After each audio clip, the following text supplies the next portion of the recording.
Mister Viswanathan, இப்போ நான் சொல்ல போற விஷயத்தை பத்தி என் ஒய்ஃப் உங்ககிட்ட சொல்லியிருக்காங்களா இல்லையான்னு எனக்கு தெரியல. ஆனா சொல்ல வேண்டியது என்னோட கடமை. இவ வித்யா, என் ஃப்ரெண்டோட பொண்ணு. உங்க பொண்ணு பிரீத்திய சஞ்சய்க்கு பேசுறதுக்கு முன்னாடியே வித்யாவை சஞ்சய்க்கு கட்டி வைக்கணுங்கிறது என்னோட எண்ணமா இருந்தது.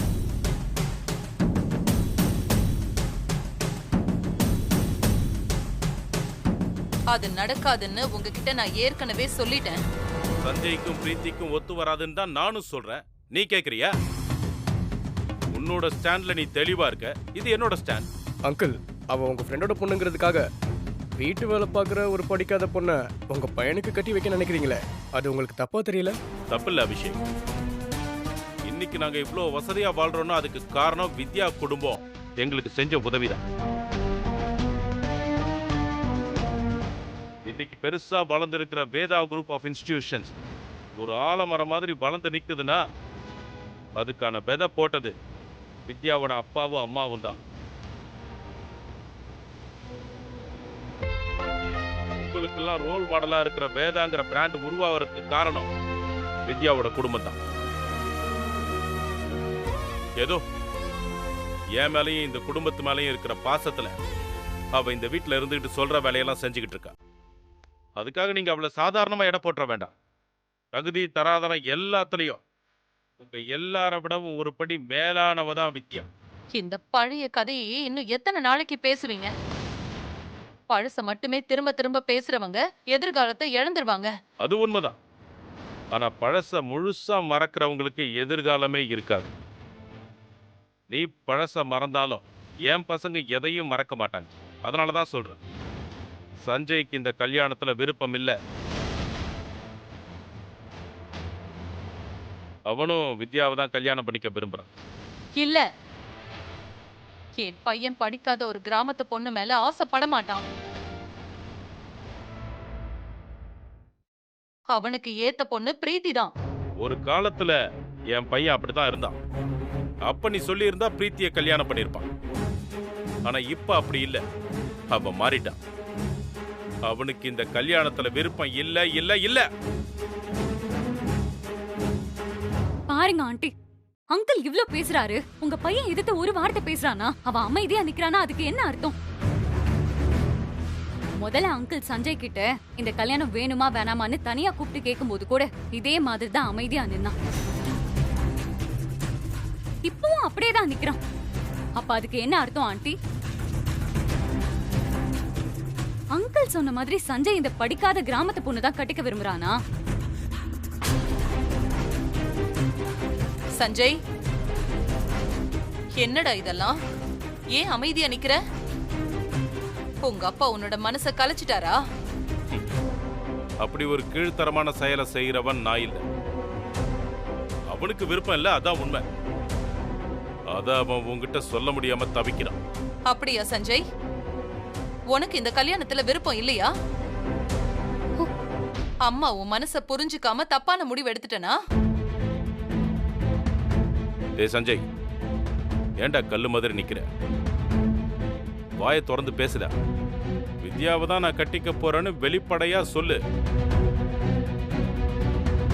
அதுக்கப்புறம் என்ன பிரச்சனை வந்தாலும் அதை நான் ஃபேஸ் பண்ணிக்கிறேன். நீங்க அவனை இன்ஃப்ளூயன்ஸ் பண்ண வேண்டாம். அவனே பதில் சொல்லுவான்.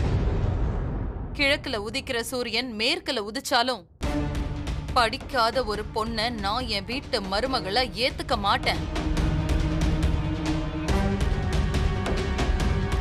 என்ன மீறி அப்படி ஒரு விஷயம் நடந்தா என்னோட முடிவு வேற மாதிரி இருக்கும். வேதா, சஞ்சய் இப்படி பண்ண மாட்டான். நீ அவசரப்பட்டு வார்த்தையை விடாத. சஞ்சய், நீ அமைதியா நிக்கிற ஒவ்வொரு நிமிஷமும் இந்த வீட்ல பிரச்சனை அதிகமாயிட்டு தான் இருக்கும். உன் பதில் என்ன நறுக்குன்னு சொல்லுடா. படிச்ச பொண்ணுதான் எனக்கு மருமகளா வரணுங்கிறது என்னோட லட்சியம். அத சொல்லி சொல்லிதான் என் பையனை நான் வளர்த்திருக்கேன். அவன் கனவுல கூட இப்படி ஒரு படிக்காத பொண்ணை கட்டிக்கணும்னு நினைக்கவே மாட்டான். பசங்க மாறவே இல்லை, அப்படியே தான் இருக்காங்கன்னு நினைக்கிறது எல்லா பேரண்ட்ஸோட மனநிலை தான். ஆனா அது உண்மை இல்லை. அவங்க நம்மளை தாண்டி வளர்றாங்க, நம்மளை மீறி யோசிக்கிறாங்க. அதை ஏத்துக்கிற பக்குவம் பேரண்ட்ஸுக்கு இல்லைன்னா பேரண்ட்ஸ்க்கு பிடிச்ச மாதிரி பசங்க நடிப்பாங்க. அதை தான் உன் பையன் இத்தனை நாளா பண்ணிட்டு இருந்தான். அப்படியா சஞ்சய்? நீ என் முன்னாடி நடிக்கிறியா? அப்படிலாம் இல்லம்மா. அப்போ வாயை திறந்து சொல்லுடா. உனக்கு பிரீத்திய கல்யாணம் பண்ணிக்க சம்மதமா இல்லையா? சஞ்சய், பதில் சொல்லுடா. உன் மனசுல என்ன இருக்கோ அதை வெளிப்படையா சொல்லுண்ணா. நீ அமைதியா இருந்தன்னா உங்க அப்பாவோட முடிவை நீ ஏத்துக்கிட்டேன்னு அர்த்தம். அவர் சொல்றத நீ ஏத்துக்கிறியா? டேய் சஞ்சய், வாய் திறந்து சொல்றா சஞ்சய். சாரிப்பா, உங்க முடிவை என்னால ஏத்துக்க முடியாது.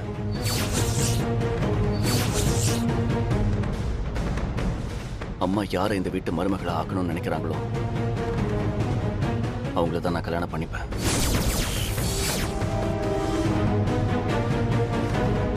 இந்த வார்த்தையை நான் எப்பவுமே மாத்திக்க மாட்டேன்.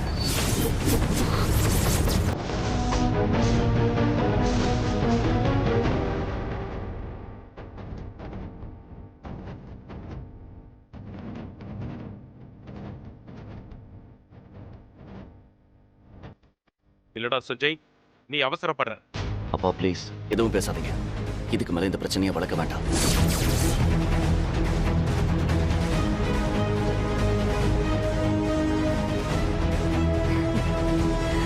நீ என் பையங்கிறத நிரூபிச்சிட்ட சஞ்சய். வா. போதுமா? இது போதுமா? இங்க இருக்கிற எல்லாருக்கும் சந்தேகம் தீந்துருச்சா? பிரீத்தி தான் இந்த வீட்டு மருமக. அவ கழுத்துல தான் சஞ்சய் தாலி கட்ட போறான்.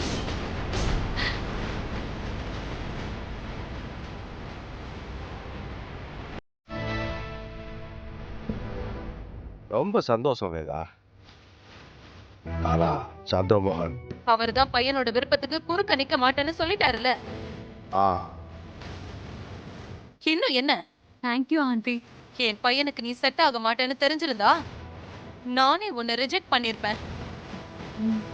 நீதான் அவனுக்கு ஏத்த பெஸ்ட் பேர். உங்களை யாராலையும் பிரிக்க முடியாது.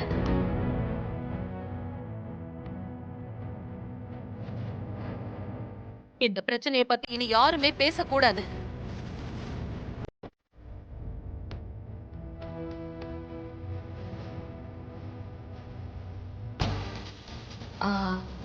அங்கிள், நான் பேசினது ஏதோ உங்களை ஹர்ட் பண்ணியிருந்தா ஐம் வெரி சாரி.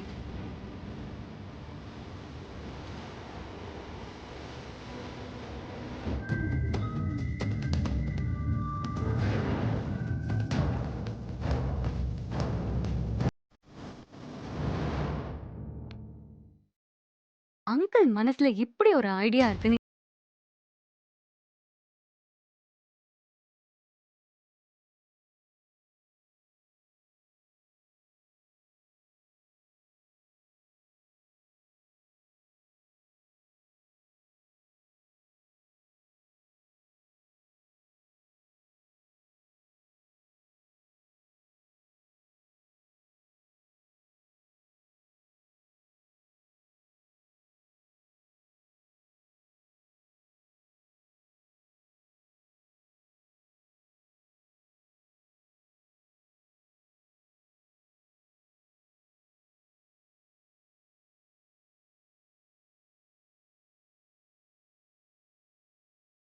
வந்தாங்கன்னா அவங்க நிலைமை ரொம்ப மோசமாயிடும்.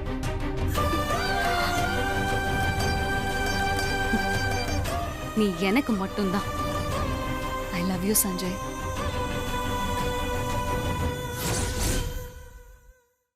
அக்கா, என்ன நடக்குதுங்க? வித்யா ஒரு பக்கம் சஞ்சயை ரிசர்வ் பண்ணி வச்சிருக்கா, நான் ஒரு பக்கம் வெயிட்டிங் லிஸ்ட்ல இருக்கேன். இவ என்னடானா தக்கல் எங்களை ஓவர்டேக் பண்ணி போயிட்டு இருக்கா. ஏய், யார் என்ன பண்ணாலும் சஞ்சய் கூட டிராவல் பண்றது நீயா தான் இருக்கணும். அதுக்கு இப்படி பேசிட்டே இருந்தா சரியா வராது மேகனா. ஒவ்வொரு ஆளா கழட்டி விட்டு நீ முன்னாடி வரதுக்கு பிளான் பண்ணு.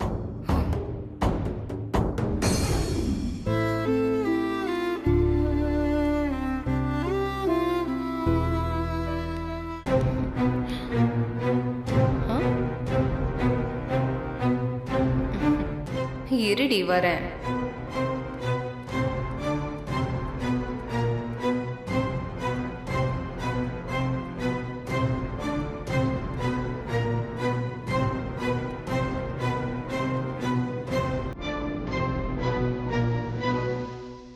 வித்யா,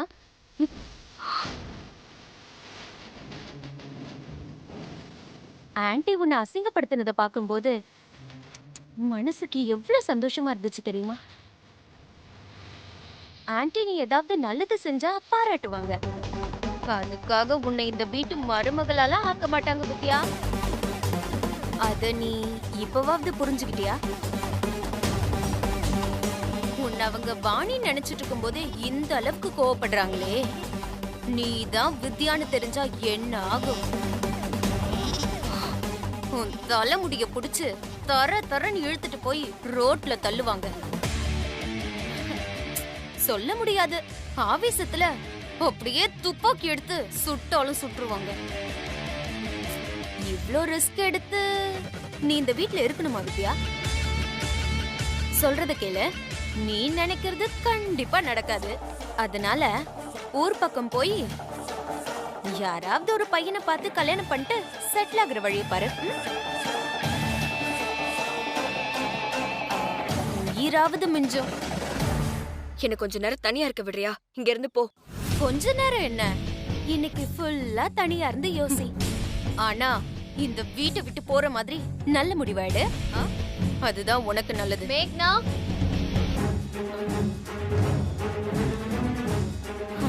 வந்துட்டா பாடிகார்டு. இங்க என்ன பண்ற? உன்னதான் கேக்குறேன், இங்க என்ன பண்ற? ஒன்னும் இல்ல, வித்யா எங்கேயோ போகணும்னு சொன்னா, அதான் சீக்கிரம் போயிட்டு வந்துடுன்னு சொல்லிட்டு இருந்தேன். யாரை எங்க அனுப்பணும்னு எனக்கு தெரியும். நீ உன் வேலையை மட்டும் பாக்குறியா? கிளம்பு இங்க இருந்து.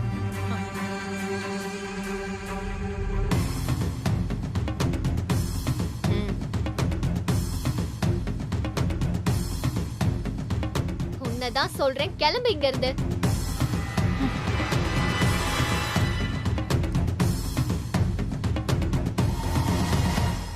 என்னாச்சு மானசா?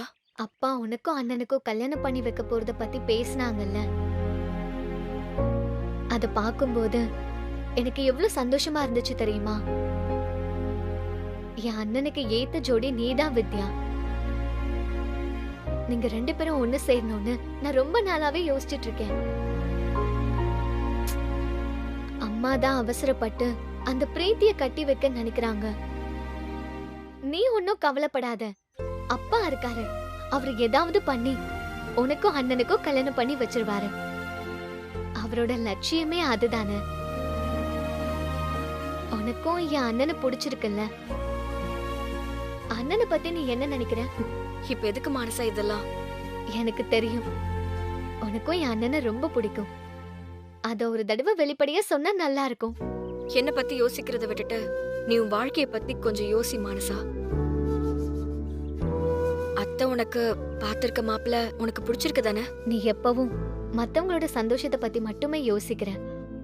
உன்னை பத்தியும் கொஞ்சம் யோசி. அப்பாவோட முடிவுல உனக்கு சம்மதம் தானே? நான் கிளம்புறேன் மானசா. எங்க? கோயிலுக்கு. பதில் சொல்லிட்டு போ வித்யா.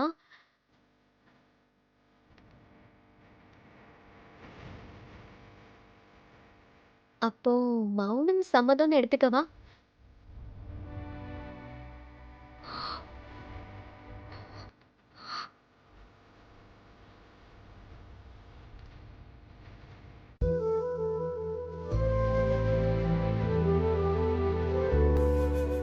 அமைதியா போறானா கண்டிப்பா அவளுக்கும் விருப்பம் இருக்கும்.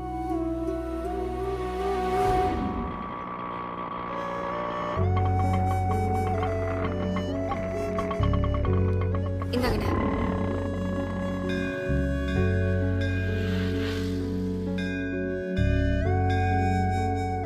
மேடம், எங்க யூடியூப் சேனல்ல ஒரு போட்டி நடத்துறோம், அதுல கலந்துக்கிறீங்களா? இல்லங்க, எனக்கு விருப்பம் இல்ல. இந்த போட்டியில நீங்க வின் பண்ணா 50,000 கேஷ் பிரைஸ் இருக்கு மேடம். இல்லங்க, அதெல்லாம் வேண்டாம். மேடம் ஒரு நிமிஷம். நீங்க வின் பண்ணீங்கன்னா உங்களால 4 ஏழை குழந்தைகள் படிக்கிறதுக்கு உதவியா இருக்கும் மேடம்.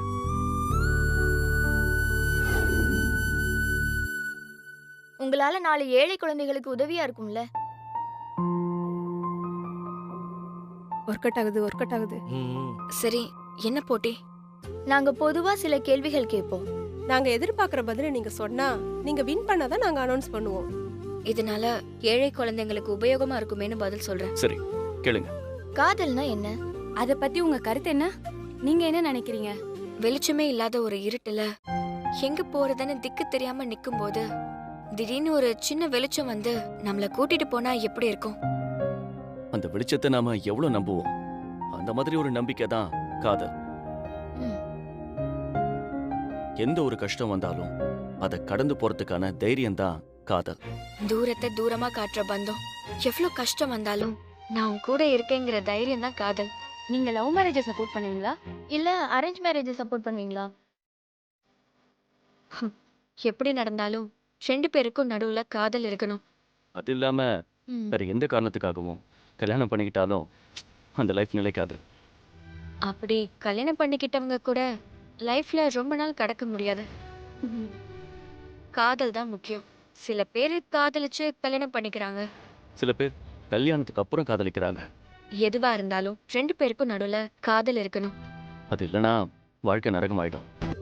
லவ்வ பேரண்ட்ஸ் ஏத்துக்கலனா நிறைய பேர் சூசைட் பண்ணிக்கிறாங்க. அத பத்தி நீங்க என்ன நினைக்கிறீங்க? ரொம்ப கவலையா இருக்கு. நாம ஒருத்தரை லவ் பண்ணா அவங்க உடனே நம்மள ஏத்துக்க மாட்டாங்க. அவங்க நம்மள புரிஞ்சுக்கிறதுக்கே ரொம்ப நாள் ஆகலாம். அது வரைக்கும் பொறுமையா காத்திருந்தா மட்டும்தான் நம்ம காதல்ல ஜெயிக்க முடியும். அதே மாதிரி பெத்தவங்க ஏத்துக்கிற வரைக்கும் காத்திருக்கணும். அப்படி காத்திருந்தாதான் வாழ்க்கையில ஜெயிக்க முடியும். முதல் விஷயத்துல இருக்கிற பொறுமை பல பேருக்கு 2வது விஷயத்துல இருக்கிறது இல்ல. தற்கொலைக்கு காரணமே அதுதான். உயிரை விடுற அளவுக்கு தைரியம் இருக்கும் போது அப்ப அதே தைரியம் பேரண்ட்ஸை கன்வின்ஸ் பண்ணும்போது இருக்கணும்ல. அப்ப இருக்காதா என்ன? லவ் பண்றவங்களுக்கு இடையில வர சண்டைகளை பத்தி உங்களோட ஐடியா என்ன? நிறைய பேர் சண்டை போட்டு பிரேக்கப் பண்ணிடுறாங்க. அத பத்தி உங்க கருத்து என்ன? நம்ம காதலை விட எந்த சண்டையும் பெருசு இல்லைன்னு நினைச்சா எந்த லவ்வர்ஸும் பிரிய மாட்டாங்க.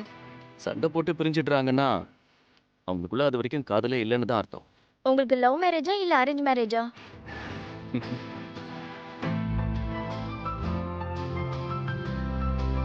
கல்யாணத்துக்கு அப்புறம் லவ் பண்ணுவேன். அதனால அரேஞ்ச்டு லவ் மேரேஜ். நான் கல்யாணத்துக்கு அப்புறம் லவ் பண்ணுவேன். ஆமா, சரி, உங்களுக்கு கல்யாணம் ஆயிடுச்சா? கோவில் வாசல்ல போய் சொல்ல வைக்கிறாங்களே, என்ன மன்னிச்சிரு கடவுளே. எனக்கு இன்னும் கல்யாணம் ஆகல. எனக்கு இன்னும் கல்யாணம் ஆகல. Super sir, really super. நாங்க ஒரு சின்ன gift தரோம் சார்.